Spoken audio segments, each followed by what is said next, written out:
کہ دیکھو گائے ذبح کرنا، ہمارا ایک کیس ہے کہ ہمارا رشتہ دار قتل کیا گیا ہے، ابھی اللہ کے نبی یہ کہتے ہیں کہ گائے ذبح کرو،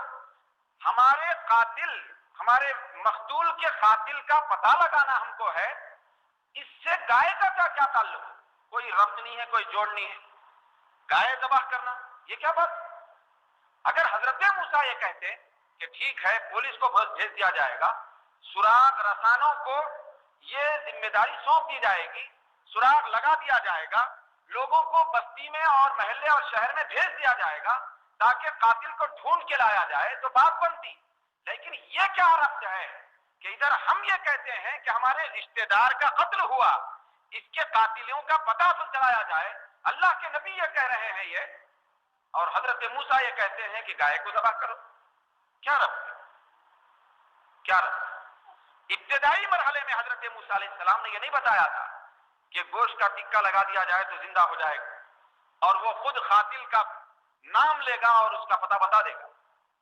اس کو آپ نے راز میں رکھا۔ اب اس کے بعد ہوا یہ کہ اب وہ گائے کے سلسلے میں وہ لوگ ٹال مٹول سے کام کرنے لگے، کیونکہ قاتل وہی تھے، تو ان کے ذمے یہ جب سونپ دیا گیا کہ گائے تلاش کر کے لاؤ، ایک کہیں سے کسی بھی قسم کی گائے ہو، اس کو ذبح کرو، گوشت کا ٹکا لگا دیا جائے گا، مقتول اڑ جائے گا، قاتل کا پتہ چل جائے گا۔ اب وہ لوگ نتیجے سے واقف ہو رہے تھے، نتیجے سے واقف تھے کہ بڑا نتیجہ غلط نکلنے والا ہے، ہماری رسوائی ہوگی، ہم نے صرف اس کی میراث پانے کے لیے، اس کی دولت اور مال چھیننے کے لیے ہم نے یہ سب کارستانی کی تھی، تو لہذا اب وہ ڈرنے لگے، اب اس کے بعد ٹال مٹول سے کام کرنے لگے، اب پوچھنے لگے اے اللہ کے نبی حضرت موسیٰ، آپ یہ کہہ رہے ہیں کہ گائے ذبح کی جائے، آپ بتائیے کہ گائے کیسی ہو، گائے کا رنگ کیسا ہو، گائے فربا اور موٹی ہو یا دبلی ہو، گائے ہل چلانے والی ہو یا ایسے ہی جنگل میں چرنے والی ہو، کس قسم کی گائے، نوعیت کیا ہو، گائے کی حالت کیسی ہو؟ یہ جتنے بھی سوالات ہو رہے ہیں واقعے کو پسے پش ڈالنے کے لیے ہو رہے ہیں، اس کو بھلا دینے کے لیے ہو رہے ہیں، ٹال مٹول سے کام لیا جا رہا ہے۔ تو لہذا حضرت موسیٰ علیہ السلام نے فرمایا اب چونکہ سوالات بڑھ گئے،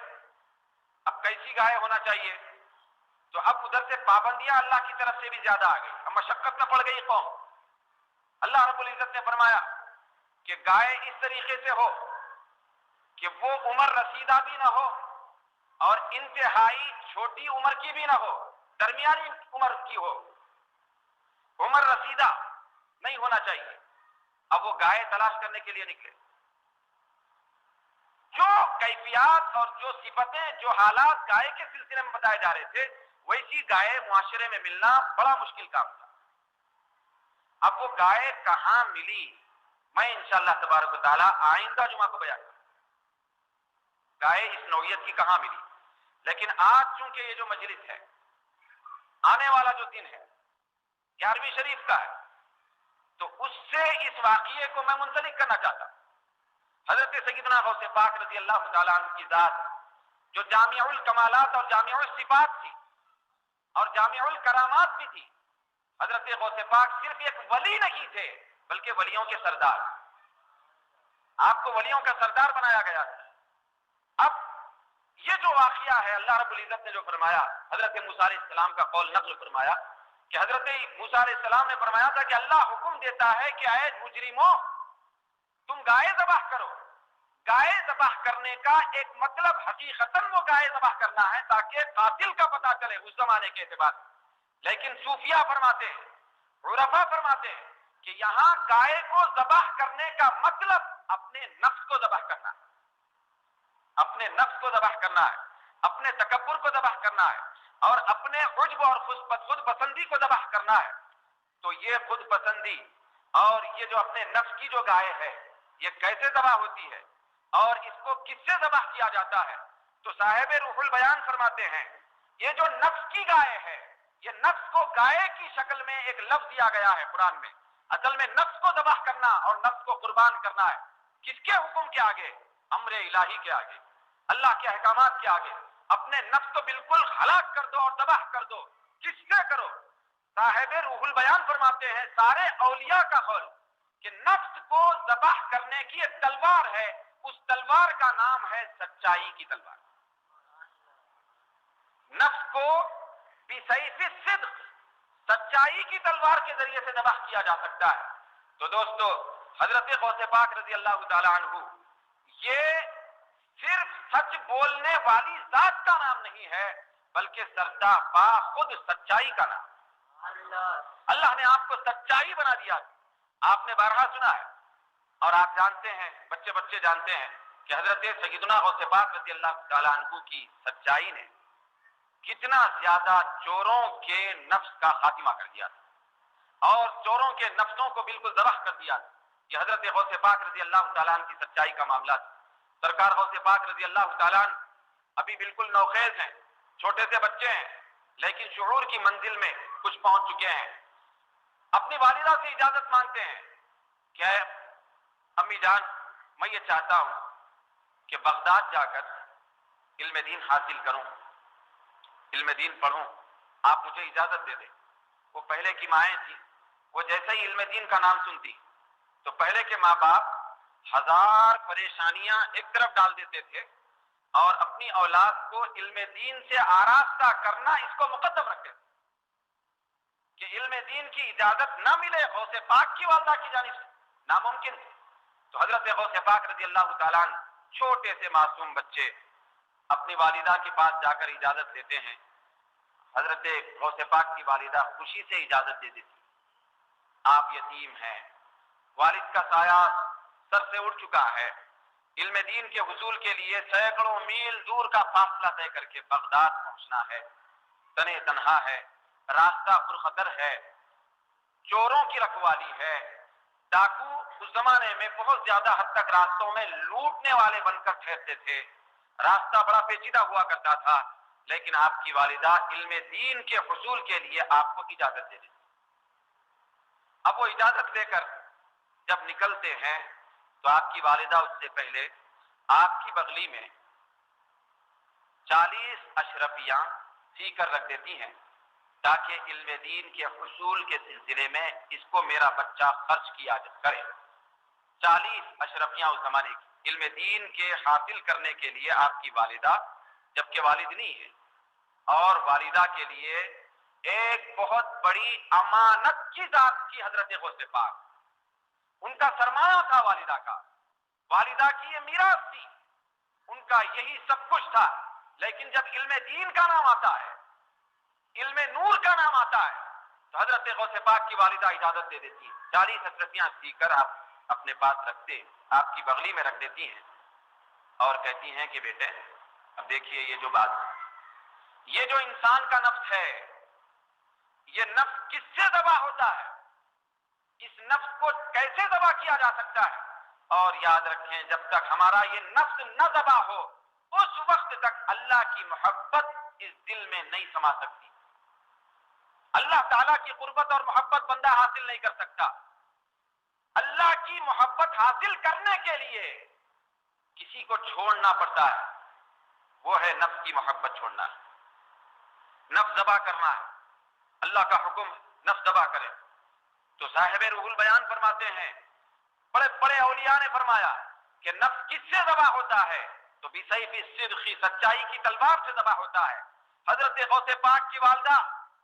تعلیم کی کے حصول سے پہلے ابھی درسگاہ کو جانا ہے،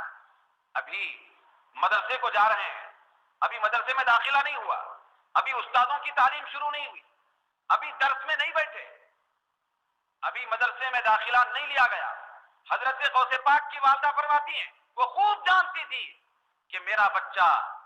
تعلیم حاصل کرنے کے لیے جا رہا ہے، تعلیم مدرسے میں بعد میں شروع ہو میرے بچے کی اور تربیت میری گود میں پہلے شروع. حضرت غوث پاک فرماتے ہیں کہ میری والدہ نے نصیحت کیا کہ بیٹے یاد رکھنا تعلیم بعد میں ہوگی، قرآن کا فہم بعد میں حاصل کرو، حدیث کا فہم بعد میں حاصل کرو، اس اساتذہ کے سامنے زانوئے ادب بعد میں طے کرو، اساتذہ کی خدمت بعد میں کرو، صرف اور نحو گرامر بعد میں پڑھو، فقہ اور اصول فقہ کی کتابیں بعد میں پڑھو، ساری کتابیں پڑھنے سے پہلے ایک بات یاد رکھو، وہ کیا ہے؟ حضرت غوث پاک فرماتے ہیں کہ میرے والدہ نے فرمایا بیٹے تم اب جا رہے ہو، علم دین کا سفر ہے، یاد رکھو کبھی بھی اپنی زندگی میں جھوٹ نہ بولو اور ہمیشہ سچائی کو اپنے پاس قائم رکھو، سچ بولا کرو، کیونکہ حضرت غوث پاک کی والدہ سمجھتی تھی کہ یہ سچائی ہی ایسی طاقت ہے، سچائی ایک ایسی تلوار ہے، سچائی ایک ایسا ہتھیار ہے، سچائی ایک ایسا تیر ہے جو نفس کے سینے میں پیوست ہو جاتا ہے اور نفس کو ذبح کر دیتی ہے اور نفس کا بالکل خلاخما کر دیتی ہے۔ اس سچائی کی تاثیر سے نفس مر جاتا ہے، نفس ذبح ہو جاتا ہے۔ تو آپ نے نصیحت فرمائی کہ بیٹے سچائی کا دامن ہاتھ سے نہ چھوڑنا۔ حضرت غوث پاک سچائی کا دامن پکڑ کر وہاں سے جب رخت سفر باندھتے ہیں، قافلے کے ساتھ آپ جا رہے ہیں، قافلہ بڑا مال اور زر سے پر ہے، درمیانی جنگل میں جب پہنچتا ہے قافلہ تو سارے قافلے والے پریشان ہوتے ہیں کہ ڈاکوؤں کا وہاں پر بسیرا ہے، اور ڈاکو بالکل اقدام کرتے ہیں، سارے قافلے پر وہ لوگ شبخون مارتے ہیں اور قافلے والوں سے مال اور زر لوٹ لیتے ہیں۔ آپ تنے تنہا ایک جگہ کھڑے تھے، چھوٹے سے بچے ہیں، ایک چور آتا ہے، چور آنے کے بعد یہ واقعہ آپ جانتے ہیں، لیکن میں یہ تفاصیر کی روشنی میں بتانا چاہتا ہوں کہ حضرت غوث پاک کی سچائی نے کیا کام کر دیا۔ یہ کتنی بڑی تلوار ہوتی ہے سچائی،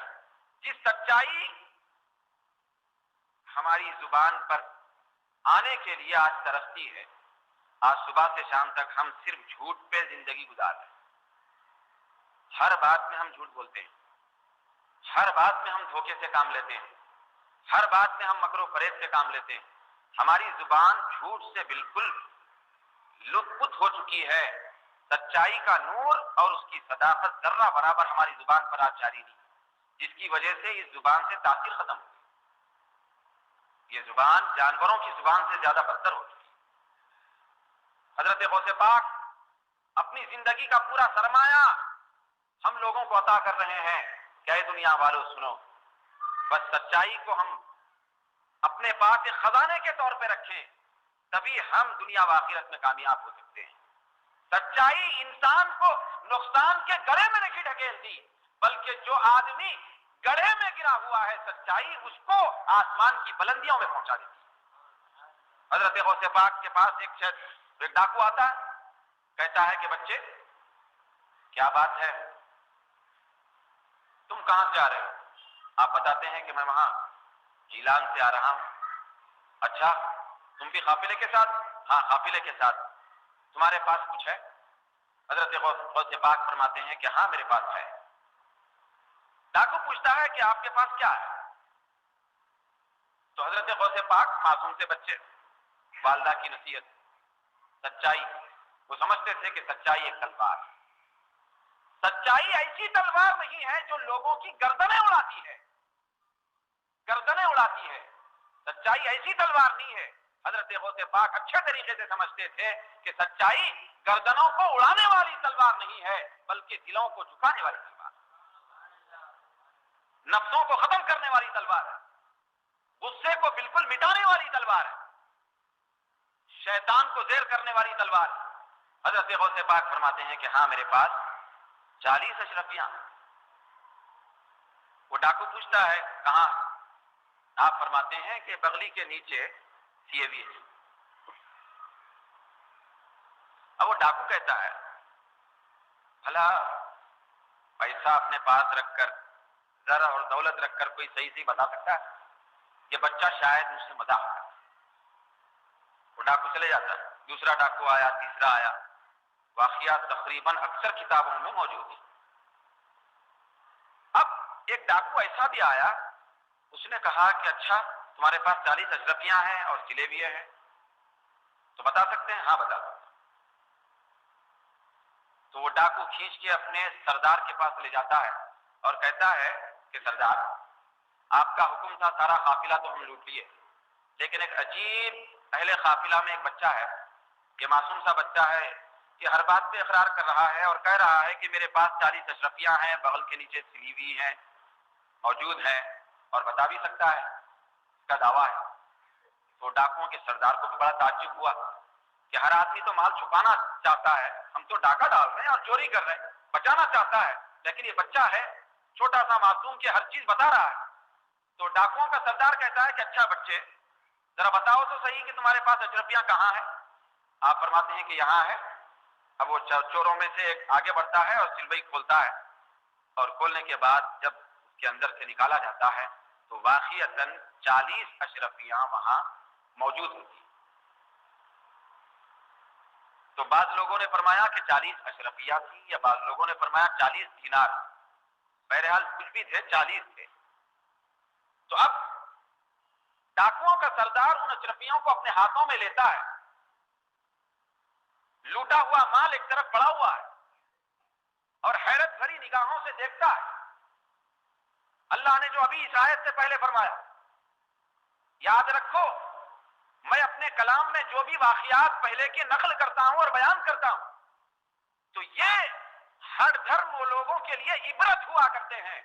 اور متقیوں کے لیے نصیحت ہوا کرتے ہیں۔ حضرت غوث پاک کی دی ہوئی اشرفیاں آپ سامنے کھڑے ہیں، وہ ایک طرف کبھی اشرفیوں کو تکتا ہے ڈاکوؤں کا سردار، اور کبھی ولایت والے چہرے کو بھی تکتا ہے، اور حضرت غوث پاک کے چہرے پہ بھی نظر ڈالتا ہے۔ تو دوستو وہ اشرفیاں جو ڈاکوؤں کے سردار کے ہاتھ میں تھی، یہ اشرفیاں معمولی نہیں تھی۔ وہ ڈاکوؤں کا سردار اشرفیوں کو دیکھ کر بجائے اس کے کہ وہ اپنے جیب میں ڈال لے اور اس کو محفوظ کر لے، وہ حضرت غوث پاک کے چہرے کو بھی تکتا ہے۔ جب تک مال اور دولت صرف مال اور دولت کے طور پر کسی کے جیب یا تجوری میں رہتے ہیں تو مال کی محبت بہت زیادہ ترقی کرتی ہے، اور مال والا ہی اور دنیا والا رہ کر انسان زندگی گزارتا ہے۔ لیکن جب مال کے ساتھ ساتھ دولت کے ساتھ ساتھ جس مال سے بندہ محبت کرتا ہے، جس مال کے لیے پسینہ ٹپکاتا ہے، جس مال کو دنیا کا بڑا سرمایہ سمجھتا ہے، جب اس مال کے ساتھ ساتھ مال سامنے پڑا ہوا ہے لیکن چہرہ غوث اعظم اور چہرہ ولی سامنے ہوتا ہے، تو پھر وہ مال کی محبت میں اضافہ نہیں کرتا، بلکہ وہ چہرے کو دیکھنا، ولایت کے چہرے کو تکنا، ڈاکوؤں کے سردار کے سینے سے اشرفیوں کی محبت کو یکلخت ختم کر دیتا ہے، مال کی محبت ختم۔ اسی لیے بزرگوں نے فرمایا، بڑے بڑے بزرگوں نے فرمایا، حضرت جنید بغدادی وغیرہ نے، کہ ولی کی پہچان کیا ہے؟ ولی کی پہچان کیا ہے؟ ولی کی پہچان یہ ہے کہ وہ نظر ڈال دے تو جو دل دنیا میں لطف ہیں ان دلوں سے دنیا کی محبت ختم ہو جائے، آخرت اور اللہ کی محبت آ جائے، اس کو ولی کہتے ہیں۔ تو اشرفیوں کی محبت ختم ہو گئی، کچھ اور دھن میں آ گیا ہو، ڈاکوؤں کا سردار۔ ایک عجیب وہاں منظر تھا، ذرا عالم خیال میں سوچئے، حضور غوث پاک ہے، وہ حضور غوث پاک ہے، ابھی مدرسے بغداد نہیں پہنچے اعلیٰ تعلیم کے لیے، یہ ہم کو سمجھانے کے لیے تھی اعلیٰ تعلیم۔ حضرت غوث پاک دنیا میں آ کر نہیں پڑھے، پڑھا کے آئے تھے۔ تو یہ ظاہری طور پر عالم اسباب ہے، عالم اسباب میں اسباب کو اختیار کرنا پڑتا ہے، تو ہم کو سمجھانے کے لیے تھے۔ لیکن بغداد جانے سے پہلے اور یہ واقعہ پیش آنے سے پہلے جب سرکار غوث اعظم اپنے مقام اور جیلان میں مکتب میں جاتے تھے، مسجد میں پڑھنے کے لیے جاتے تھے، جب آپ درسگاہ میں پہنچتے تھے تو اطراف دیواروں سے آوازیں آتے تھے، فرشتے اللہ کی طرف سے مقرر ہوتے تھے اور آوازیں آتے تھے، کس کے لیے آتے تھے؟ خود اساتذہ کے لیے اور ہم نشین ساتھیوں کے لیے آتے تھے، اٹھ جاؤ اللہ کا ولی آ رہا ہے۔ یہ جیلان میں تعلیم حاصل کرنے کے لیے جب مکتب میں جاتے تھے تو یہ کیفیت تھی کہ اللہ کا ولی آ رہا ہے، تو بے ساختہ اساتذہ اٹھ جاتے تھے شاگرد کے استقبال کے لیے، شاگرد کی تکریم اور عزت کے لیے۔ تو چنانچہ حضرت غوث پاک رضی اللہ تعالیٰ عنہ کے چہرے کو جب تکتا ہے، اشرفیوں کی محبت ختم، قافلے سے لوٹے ہوئے مال کی محبت ختم، سابقہ زندگی پر بطور عبرت رونا شروع کرتا ہے اور اگلی زندگی صحیح بنانے کے لیے بطور نصیحت خوش ہونا شروع کرتا ہے موعظت کے طور پر۔ اب اس کے بعد اب وہ کہتا ہے روتے ہوئے زار و خطار حضرت غوث پاک کے قدم پکڑ کر، کیا ہے پیارے بچے، بڑا افسوس ہے میری زندگی پر، میں نے زندگی کے اس مرحلے تک صرف لوگوں کو ستاتے ہوئے اور اپنے ظلم کا نشانہ بناتے ہوئے زندگی گزاری۔ اے بچے میرے لیے دعا کرنا کہ میری پوری زندگی برباد چلی گئی، اور میں تیرا پیر پکڑ کر کہتا ہوں کہ میں آج کی تاریخ سے تائب ہوتا ہوں اور سچی توبہ کرتا ہوں۔ تو حضرت غوث پاک رضی اللہ تعالیٰ عنہ اس کو توبہ کراتے ہیں، اس کو کلمہ پڑھاتے ہیں، تائب ہو جاتا ہے سرکار غوث پاک کے ہاتھ پر، اور وہ کہنے لگتا ہے کہ اے بچے تجھے اپنی ماں کی نصیحت کا اتنا خیال ہے، ماں نے تجھ سے یہ کہا تھا گھر سے نکلتے وقت کہ سچ کا دامن نہ چھوڑنا،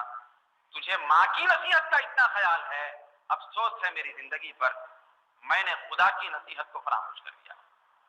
مجھے اتنا خیال نہیں آیا، میں آج توبہ کرتا ہوں۔ زار و خطار روتے ہوئے تائب بن جاتا ہے۔ تائب ہونے کے بعد دیگر ڈاکو دیکھتے ہیں کہ ہم یہ سردار کے ساتھ شر کے کاموں میں ساتھ تھے، شر کے کاموں میں اس کا حکم مانتے تھے، شر کے کاموں میں اس کی متابعت کرتے تھے اور لوٹنے میں اس کی پیروی کرتے تھے، کیوں نہ ہم توبہ میں اس کی پیروی کر لیں۔ وہ بھی تائب ہوتے ہیں اپنے سردار کو دیکھ کر، سارا ماحول بالکل بدل جاتا ہے۔ روایات میں آتا ہے کہ سرکار غوث پاک کے فیضان سے ابھی علم حاصل کرنے کے لیے درسگاہ نہیں پہنچے، لیکن علم کا نور اور اس کا فیضان راستے میں ڈاکوؤں کو بانٹتے ہوئے جا رہے ہیں، اور آپ کے فیضان سے وہ ڈاکو جب توبہ کرتے ہیں آنے واحد میں وہ اس زمانے کے اولیاء بن جاتے ہیں، ولی بن گئے، ولی بن گئے، اللہ کا خوف رکھنے والے بن گئے، وہ ایسے بن گئے کہ لا خوف علیہم ولا هم یحزنون کی شان بن گئے، توبہ کر لیے۔ تو دوستو وہ توبہ کس لیے کی؟ سچ،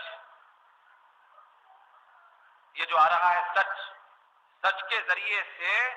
یہ انسان کا جو نفس ہے یہ ذبح ہو جاتا ہے۔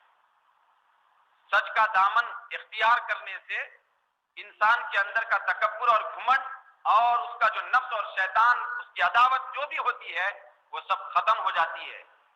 نفس کو ذبح کرنے کا آسان طریقہ سچائی، لیکن دوستو آج ہم کتنی سچائی اختیار کی ہوئی ہے، اور یہ بات آپ میں اچھے طریقے سے جانتے ہیں، پہلے سے بزرگوں سے سنتے ہیں، آدمی اگر سچ بننے پر عادی ہو جائے اور یہ فیصلہ کرے کہ میں کبھی جھوٹ نہیں بولوں گا، تو الحمدللہ انشاءاللہ تعالی وہ ہر گناہ سے بچ جائے، ہر گناہ سے بچے۔ اور کئی بزرگوں کے ایسے واقعات کہ سچ بولنے سے انہوں نے بڑے بڑے گناہ کو چھوڑ دیا، لوگوں نے، کئی لوگ، سچائی نے ایک چور سے کسی کو ولی بنا دیا، بالکل نیچے گڑے میں پڑے ہوئے شخص کو آسمان کی بلندیوں کا چمکتا ستارہ بنا دیا۔ یہ سچائی ہے، اسی لیے اللہ رب العزت فرماتا ہے 11ویں پارے میں یا ایھا الذین آمنوا اتقوا اللہ وکونوا مع الصادقین، اے ایمان والو تقوی کی زندگی اختیار کرو اور سچوں کے ساتھ ہو جاؤ، سچے لوگوں کے ساتھ ہو جاؤ۔ سچے لوگوں کے ساتھ ہونے سے ایمان بھی محفوظ ہوتا ہے اور تقوی بھی بچ جاتا ہے، سچوں کے ساتھ ہو جاؤ۔ یہ سچائی سے پے کر ایک ذات کا نام تھا حضرت غوث پاک۔ سچائی نے آپ کو کتنا اونچا کر دیا، کتنا بلند کر دیا، ناقابل تصور ہے۔ آپ نے علم کے دروازے تک سچائی کے ذریعے سے پہنچا۔ یہ سچائی ایک راستہ ہے جس پہ سے چل کر آدمی علم کے شہر تک پہنچ سکتا ہے، اور ہمارا علم یہ سچائی پہ چلا ہوا علم نہیں، اس لیے ہمارا علم دوسروں کو تو فائدہ دینے کی تو دور کی بات ہے، خود اپنے کو فائدہ نہیں دے رہا، یہ علم نافع نہیں بن رہا، اس لیے کہ ہمارا علم سچائی سے دور ہے، جھوٹ سے پر ہے۔ تو سرکار غوث پاک کی پوری عملی زندگی یہ سچائی سے عبارت ہے، ایک سچائی کا نقشہ۔ چنانچہ آپ کا جو علم تھا، چونکہ علم صداقت کے بعد آیا تھا، صداقت کے ذریعے سے آپ کو علم حاصل ہوا تھا، اسی لیے روایت میں آتا ہے کئی کتابوں میں، بڑی بڑی کتابوں میں منقول ہے، بڑے بڑے اولیاء نے یہ روایت نقل فرمائی کہ آپ کے زمانے میں ایک بہت بڑے محدث اور مفسر تھے، اور اس زمانے میں دستور یہ تھا سرکار غوث پاک کے کہ چاہے کوئی بھی بڑا محدث اور مفسر کیوں نہ ہو، کوئی بھی بڑا فقیہ کیوں نہ ہو، جب تک اس صداقت شعار ہستی کے قدموں سے وابستہ نہ ہو، اس وقت تک اس کے علم میں ترقی نہیں ہو سکتی اور اس کا علم نہیں بن سکتا۔ اس زمانے میں ایک بہت بڑے محدث تھے جن کی سینکڑوں کتابیں ہیں، آج بھی موجود ہیں، حضرت شاہ جمال الدین ابن جوزی رحمت اللہ علیہ، بہت بڑے محدث اور مفسر ہیں۔ تو ان کے بارے میں آیا، ان کے دل کے اندر چونکہ علم بہت تھا، ان کے دل کے اندر حضرت غوث پاک کے سلسلے میں کچھ قدورت تھی، اور یہ اپنے علمی شان کے اعتبار سے، کیونکہ سینکڑوں کتابوں کے مصنف، بڑی بڑی کتابیں آپ نے تحریر فرمائی ہر موضوع پر، تو آپ کے دل کے اندر اپنی علمی جلالت کی وجہ سے کچھ قدورت آ گئی اور اپنا بڑاپن آپ کے اندر آ گیا۔ اور خواجہ محمد پارسا رحمت اللہ علیہ جو سلسلہ نقشبندیہ کے بہت بڑے بزرگ ہیں، وہ فرماتے ہیں کہ آپ کے اندر، دل کے اندر اتنی قدرت آ چکی تھی تھوڑی سی کہ آپ یہ سمجھتے تھے کہ میں ہی بہت جانتا ہوں، اور شیخ عبد القادر جیلانی جن کا آج چرچا چل رہا ہے ان کو مجھ سے زیادہ نہیں معلوم، مجھ سے زیادہ ان کو نہیں معلوم، اور لوگوں کو روکتے بھی تھے کہ ان کی بارگاہ میں نہ جائے، ان کی بات کی مجلس میں نہ جائے۔ تو علم کا بہت بڑا غرہ تھا۔ اب ہوا ایک مرتبہ ایک بزرگ خواجہ احمد رحمت اللہ علیہ، وہ آپ کو لے کر سرکار غوث پاک کی مجلس میں پہنچے۔ آپ جانے کے لیے تیار نہیں تھے، سرکار غوث پاک کی عظمت کا انکار کرتے تھے، جانے کے لیے تیار نہیں تھے، علم کا بڑا غرہ تھا۔ وہ لے کے چلے گئے تو وہ بیان کرتے ہیں کہ میں ابن جوزی دونوں مل کے جب مجلس غوثیت میں پہنچے، وہاں پہنچنے کے بعد ایک قاری نے ایک آیت تلاوت کر دی، مجلس واعظ گرم تھی، اور مجلس واعظ غوث پاک کی ایسی ہوتی تھی کہ آپ کی مجلس واعظ میں اس زمانے میں تقریباً 70,000 سے زیادہ سامعین ہوا کرتے تھے، ایک مجلس 70,000 سامعین ہوا کرتے تھے، اور سرکار غوث پاک کی یہ کرامت صوتی، آواز کی کرامت یہ تھی کہ آپ جب بیان کرتے تو سامنے کی صف میں جو لوگ کھڑے بیٹھے رہتے ان کو جس طریقے سے آواز سنائی دیتی تھی زور سے، آخری صف والوں کو بھی 70,000 کے مجمع میں اسی انداز سے آواز پہنچتی تھی۔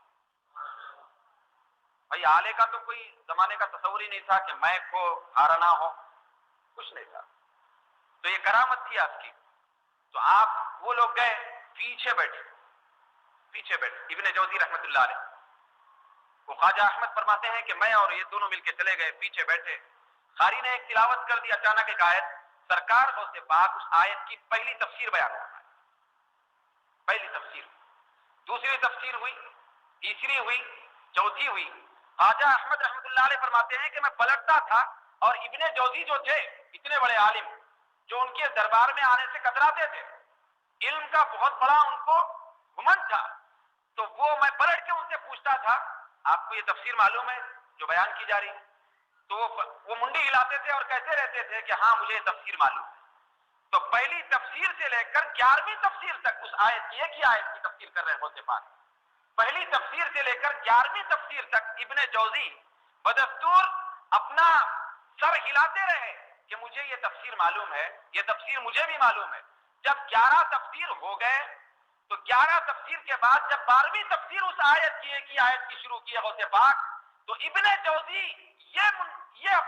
اپنی گردن ہلاتے رہے اور کہتے رہے کہ مجھے یہ تفسیر نہیں معلوم، لا علم لا علم لا علم۔ اسی طریقے سے غوث پاک اس کے بعد 40 تفسیریں بیان کیے، ابن جوزی 40 تفسیروں پر کہتے رہے کہ مجھے یہ تفسیر نہیں معلوم۔ وہ جو محدث تھے، تو کتنے تفسیریں ہوئی ایک آیت کی؟ 40۔ 11 تو وہ جاننے والے تھے، صرف 11 کے بعد سے 12ویں سے لے کر 40 تک وہ تفسیریں نہ جاننے کا اپنی گردن ہلا کر اعلان کرتے رہے۔ یہ ہو گیا معاملہ. اب اس کے بعد یہ جتنے 40 تفسیریں غوث پاک نے جو فرمائی، یہ صرف قال کی تفسیریں تھیں. قال کا مطلب ظاہری تفسیریں تھیں. حدیث شریف میں آیا، سرکار نے فرمایا کہ یاد رکھو قرآن کی ہر آیت کا ایک ظاہری مطلب ہے، ایک باطنی مطلب. تو سرکار غوث پاک نے 40 مطالب ظاہری بیان فرمائے تھے. جب 40 مطلب ظاہری بیان کر دیے تو اس کے بعد غوث پاک نے فرمایا